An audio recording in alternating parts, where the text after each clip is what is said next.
Vous comprenez tout, mais vous réagissez toujours de la même manière. Bonjour et bienvenue. Aujourd'hui, j'aimerais vous parler d'une situation extrêmement fréquente. Une situation que je rencontre régulièrement dans mon cabinet. Peut-être que vous allez même vous reconnaître. Vous avez lu plein de livres, vous avez reçu plein d'e-books, vous avez regardé des vidéos, vous avez fait de la thérapie pendant plusieurs années, plusieurs mois. Vous avez travaillé sur vous, vous connaissez vos blessures, vous comprenez vos mécanismes, vous savez même parfois exactement d'où viennent vos réactions et à quelle période du passé. Et pourtant, lorsque certaines situations se présentent, l'anxiété revient. Les ruminations reviennent, les scénarios reviennent, les peurs reviennent, comme si rien n'avait changé. Et souvent, la personne finit par me dire « Je comprends parfaitement ce qui se passe, mais je le ressens malgré tout. » Si cette phrase vous parle, restez jusqu'à la fin. Parce que comprendre n'est pas toujours suffisant pour transformer durablement une réaction automatique. Pendant longtemps, on nous a fait croire que comprendre suffisait, analyser suffisait. Que si nous trouvions l'origine du problème, alors le problème disparaissait. Mais dans la réalité, ce n'est pas toujours ce qui se produit. Pourquoi ? Parce qu'il existe une différence fondamentale entre ce que votre cerveau comprend et ce que votre système nerveux a appris. Votre cerveau peut comprendre qu'il n'y a aucun danger. Pourtant, votre système nerveux, lui, continue à réagir comme s'il y en avait un. Et c'est précisément ce décalage qui crée énormément de frustration. La personne se dit « je sais pourtant tout cela » et malgré tout ce que j'ai fait, ça continue. Son corps continue de réagir aux anciens automatismes. Pour comprendre cela, il faut d'abord comprendre une chose essentielle. Votre cerveau rationnel n'est pas toujours celui qui décide en premier. Imaginez que vous touchiez accidentellement une plaque brûlante. Retirez-vous votre main après avoir réfléchi ? Non. Votre corps réagit avant même que vous ayez analysé la situation. La survie passe avant la réflexion. Et ce principe, il fonctionne également dans la vie émotionnelle. Bien souvent, votre système nerveux réagit avant que votre cerveau rationnel ait eu le temps d'intervenir. Pour expliquer cela, les chercheurs parlent notamment de neuroception. La neuroception est un mécanisme automatique, une sorte de radar interne.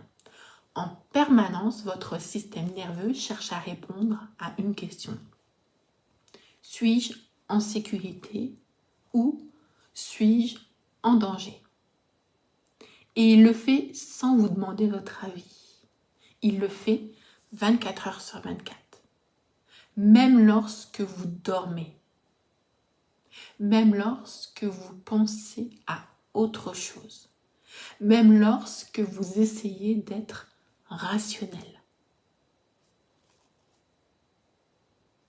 Le problème est que ce radar ne se base pas uniquement sur la réalité actuelle. Il se base aussi sur les expériences du passé, que ce soit les blessures, les déceptions, les rejets, les abandons, les critiques, les humiliations, les conflits. Tous ces événements laissent une trace. Le système nerveux apprend.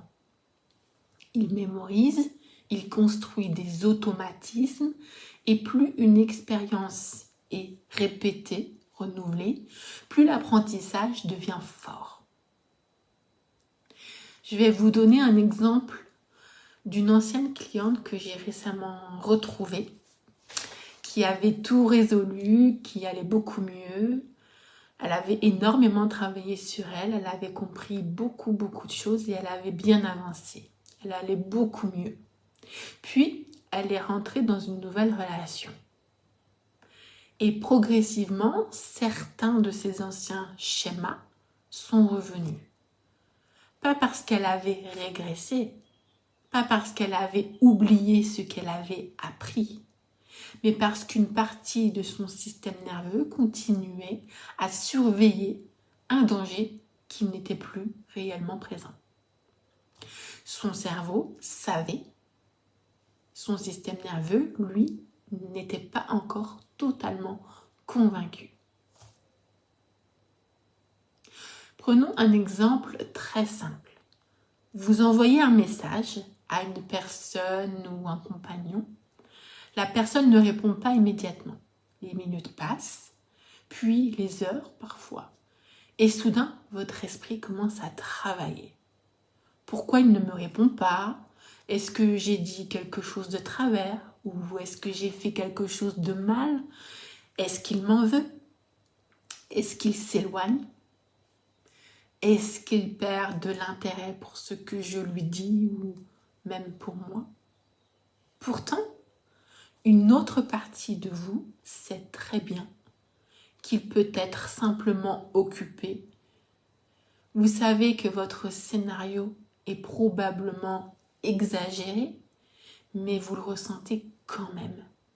Une petite part de vous reste sur cette émotion-là. C'est souvent ici que l'on observe ce qu'on appelle une hypervigilance relationnelle. Le système nerveux surveille, analyse, anticipe, recherche les signes de danger. Non pas pour vous faire souffrir, mais parce qu'il croit qu'en faisant cela, il vous protège. À partir de là, plusieurs stratégies peuvent apparaître. Certaines personnes développent un besoin de contrôle. D'autres recherchent constamment la réassurance. D'autres encore évitent les conflits ou évitent l'intimité. Certaines suranalysent tout. Le point commun de toutes ces stratégies, c'est qu'elles créent de la sécurité. Prenons le besoin de réassurance. Vous êtes inquiet. Vous demandez à quelqu'un de vous rassurer. Vous vous sentez mieux sur le moment pendant un laps de temps. Puis le doute revient.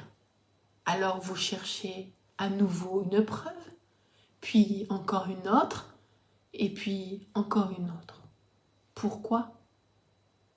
Parce que la réassurance soulage temporairement le symptôme.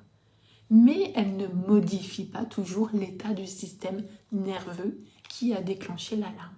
Donc, elle peut durer continuellement. Et c'est précisément ici que beaucoup de personnes se découragent.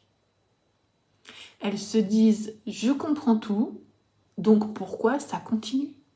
Parce que comprendre n'est qu'une partie du processus. Le cerveau peut avoir compris, mais le système nerveux peut encore fonctionner sur un ancien programme.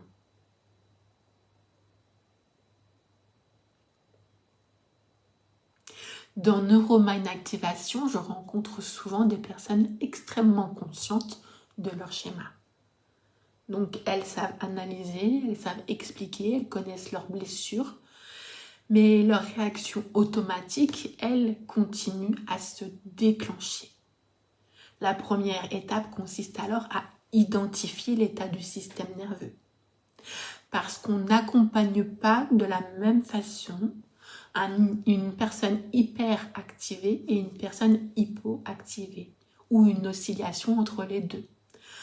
Avant de choisir un outil, il faut comprendre dans quel état se trouve le système nerveux actuellement.